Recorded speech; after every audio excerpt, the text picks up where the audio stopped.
एक किसान की फसल अतिवृष्टि के कारण बर्बाद हो जाती है।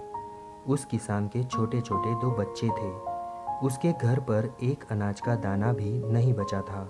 गांव में ऐसा कोई नहीं था जो किसान की सहायता कर पाए। किसान अपने छोटे छोटे बच्चों के बारे में सोचकर बहुत ही परेशान हो जाता है। उसे समझ में ही नहीं आ रहा था कि मैं क्या करूं। जब किसान को कोई उपाय सूझा नहीं, तब वो एक रात जमींदार के बाड़े में जाकर उसकी एक गाय चुरा कर ले आता है। जब सुबह होती है तब वो किसान गाय का दूध निकालकर अपने बच्चों को भर पेट पिलाता है।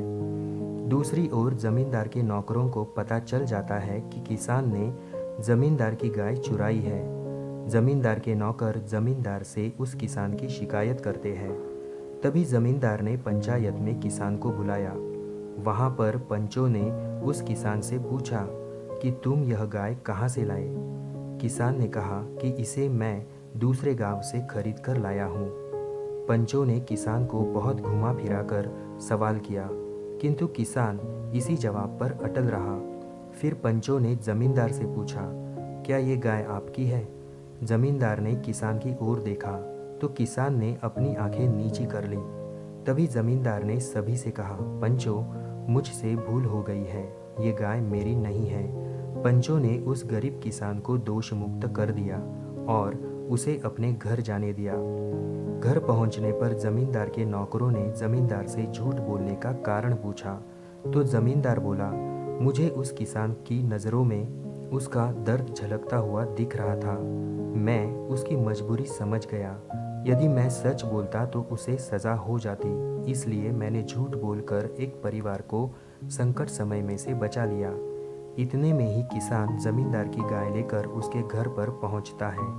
किसान जमींदार के पैरों में गिरकर माफ़ी मांगने लगता है। किसान कहता है कि मुझसे बहुत बड़ी गलती हो गई, आप मुझे कृपया माफ़ कर दीजिए। जमींदार ने उस किसान को गले से लगाकर माफ़ कर दिया और उसकी हो सके उतनी आर्थिक सहायता भी की। किसी के भले के लिए बोला गया झूठ झूठ नहीं, किंतु सत्य जैसा होता है। किसी संकटग्रस्त की सहायता के लिए यदि हम झूठ बोलते हैं तो हमें उसका पाप नहीं बल्कि पुण्य ही मिलता है।